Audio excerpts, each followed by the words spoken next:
Hello sa inyo mga kasari, good afternoon and welcome back sa aking YouTube channel.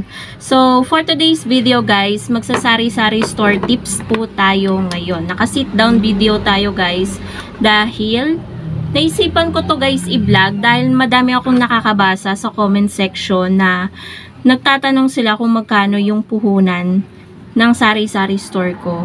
So madami din akong nababasa mga nagko-comment na OFW na gusto din nilang magsari-sari store, magtayo ng tindahan pag uwi nila dito sa Pinas. So nagsasabi sila ng mga amount, certain amount, but iba may malaki, may maliit.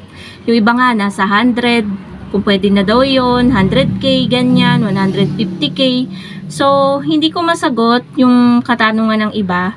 Kasi ako guys, kahit magkano naman yung puhunan mo, pwede kang magsimula.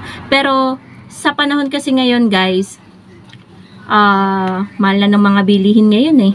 Pero dahil naman sa kapag meron tayong sipag at tiyaga, wala yan sa laki ng puhunan eh. Nasa sipag at tiyaga at sa diskarte po natin yan para mapalago yung ating sinimulan na business. So sasagutin ko muna yung katanungan ng iba bago ako sa inyo mag-share ng tips mga kasari. So magkano daw ang puhunan ko dito sa tindahan? So balikan natin nung nag-umpisa akong magsari-sari store mga kasari. Nag-start lang talaga ako. Ang laman lang talaga ng wallet ko is 5,000 pesos. Pero hindi ko po yun nilahat. Nagtira po ako ng 800 pesos na cash. Bali ang nagastos ko po sa pamimili nung nagsimula talaga akong magtindahan is 4,200. Wag nyo na lang guys pakinggan, medyo maingay lang yung paligid kasi dito sa kabilang tindahan ay may mga kumakain, may karinderya kasi siya, ganun. So ayun nga, 4,200 ako nag-start, hindi madaling magsimula sa ganun kaliit na puhunan, pero dahil sa sipag, tiyaga at diskarte natin, napalago natin yon. Kaya walang imposible talaga mga kasari. And hindi lang naman ang puhunan natin ay yung mismong cash.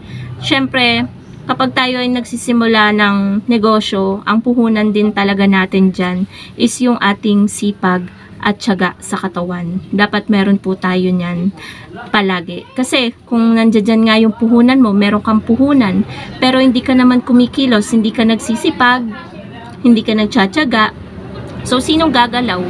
'Di ba? Hindi naman yung puhunan lang ang gagalaw. Syempre, sa lahat ng tinatamasa natin na blessings, hindi naman yan kusang dumadating sa atin kung wala tayong ginagawa na actions.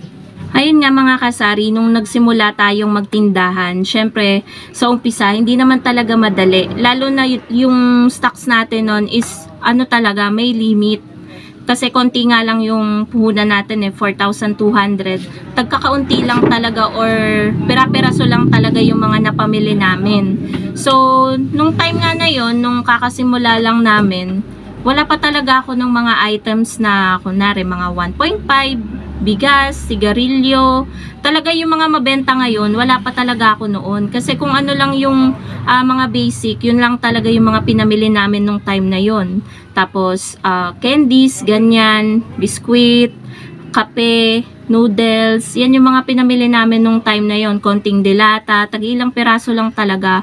So, kapag may namili ng isang bultuhan, for example, yung pansit canton, kapag may bumili ng tagli-5, ubos agad yung paninda ko. So, sa loob ng isang linggo, nakaka-4 na beses, 3 beses akong mamili. So, yung time na yon hindi mahirap din kasi kailangan ko talaga ng katuwang nun. Kasi kapag umaalis ako, namimili ako, commute lang. Syempre, walang maiiwan sa tindahan. So, yung time na yon ang naasahan ko is si mother, kung sino-sino guys, na miyembro ng family. So, ayun, nagbabantay sila. Sabi ko, pakibantayan muna saglit, mamimili lang ako saglit. So, bumabalik naman ako guys agad-agad.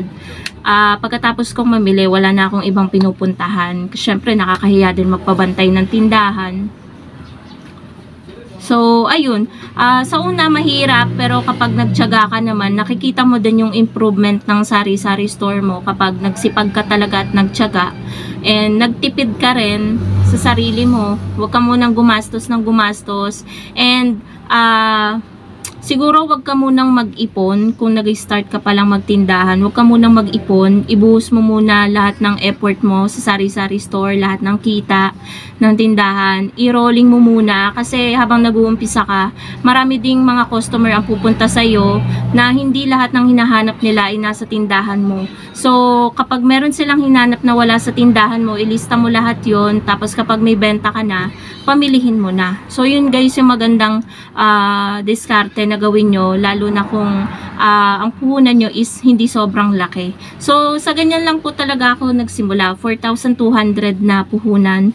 Walang labis, walang kulang dun sa aking kwento. Yun lang po talaga yung puhunan ko nung time na yun. Kasi, 2018 ako guys nag-start. Nung panahon na yon hindi pa sobrang mahal ng mga bilihin. Kaya yung 4,200 na puhunan, medyo kompleto na yung mga basic needs natin eh. Yung mga fast moving items ayun. Medyo kompleto na nung time na yon. Kasi nga noon yung isang balot ng candy 20 plus lang eh nung 2018. Ngayon magkano na isang balot ng candy? 41 pesos na, 42 pesos, ganyan. So ang laki ng difference nung noon tsaka ngayon. Kaya kung yung 4,200 na puhunan ngayon, kung sa ganun kayo magsisimula ngayong taon na to, medyo talagang konti lang talaga ang mapapamili po natin. So, pero wala pa rin pong imposible na hindi ito lalago. Kasi kung masipag ka naman, masinop ka sa pera, lalago at lalago po yan kung marunong po kayong humawak ng pera. At kung ang pera ng tindahan ay hindi nyo gagastusin sa iba, na para sa tindahan lang, kunwari nagkabenta ka nung nag-start ka, nakabenta ka lang ng 300 pesos, hindi mo gagalawin yun. Bagkos, the next day, mamimili ka yung 300 pesos na benta mo noon, ipamili mo na kinabukasan, magdagdag ka ng ibang paninda.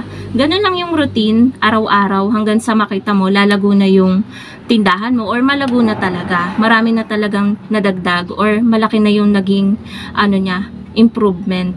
Gaya nitong sari-sari store ko guys, ang liit lang nito noon, tapos hindi ako nakakabili ng maramihan, ng box, ganyan, wala pa akong alak, ganyan.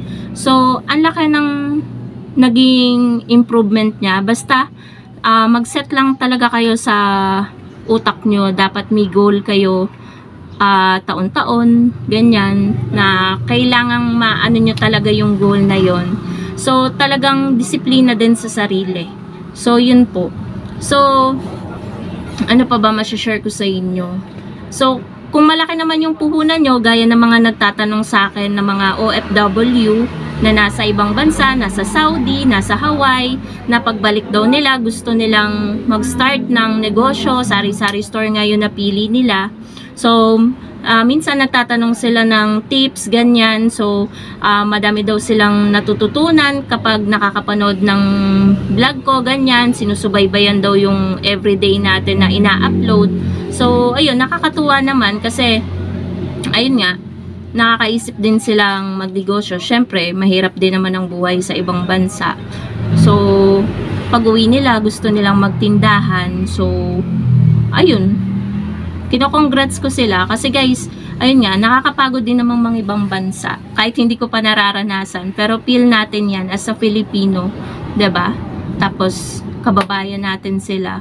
So, mahirap. Hindi naman porket nagtatrabaho sa ibang bansa is haya-hay na sila. So, mahirap din kasi ano sila eh, malayo sa pamilya nila. So, ganon. Ano pa ba masashare ko?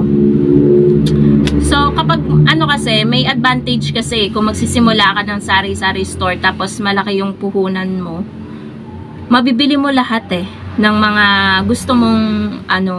gusto mong ibenta sa sisimulan mong negosyo, sisimulan mong sari-sari store. Mabibili mo lahat, kumpleto na, as in full package. Pero kung maliit naman yung puhunan mo, nagsimula ka sa ganun, mabibili mo lang talaga is mga basic. Pero habang tumatagal, kung marunong kang humawak ng pera, may improvement yan. At magandang magsimula ka sa maliit, pataas ka, kaysa yung magsimula ka sa mataas, tapos hindi mo naman kayang ma-meet yung expectation ng iba, ganon guys. Tapos, anong tawag doon? Mapapressure ka na i-maintain sa ganun. So, pero walang issue doon mga kasari. Parehas magandang magsimula ng maliit or malaki na ang puhunan. Nasa sa atin lang talaga yan kung paano natin i-handle yung mga customer, paano natin i-handle yung negosyo natin. So, dapat nasa tamang kamay. May disiplina ka sa sarili mo, may sipag ka, may tiyaga ka. Walang imposible na mapalago mo yung isang maliit na puhunan basta meron ka ng mga characteristic na yon as a sari-sari store owner. So, yun lang naman guys, ang masishare ko sa inyo. Yun yung puhunan ko. Wala po talagang dagdag doon, 4,200. Bahala na kayo kung maniniwala kayo or hindi. Pero sa panahon na to, guys, yung laman siguro ng tindahan natin and then yung budget natin sa pagpapatakbo kasama na sa GCash, sa alak, sa bigas, siguro nasa 100 lagpas yung puhunan natin ngayon sa sari-sari store. At wala po akong anything na dinagdag dyan. From the scratch po talaga yan. Nagsimula po talaga ako sa sobrang baba. As in, pera-peraso lang kung mamili. Pero ngayon, ang laki na ng naging improvement ng sari-sari store natin. Madami na din tayong napundar, na ipagawa, nabili, nakatas ng ating sari-sari store. Syempre, katas din ang pagsisipag natin sa araw-araw. Pagtsatsaga natin. Medyo maingay lang guys yung dumaan na jeep. Pero okay lang yan. Kasi tapos na din naman ang ating vlog. So, sana guys, may natutunan kayo dito sa aking shinare. Thank you so much for watching and happy selling po sa inyong lahat. Bye guys!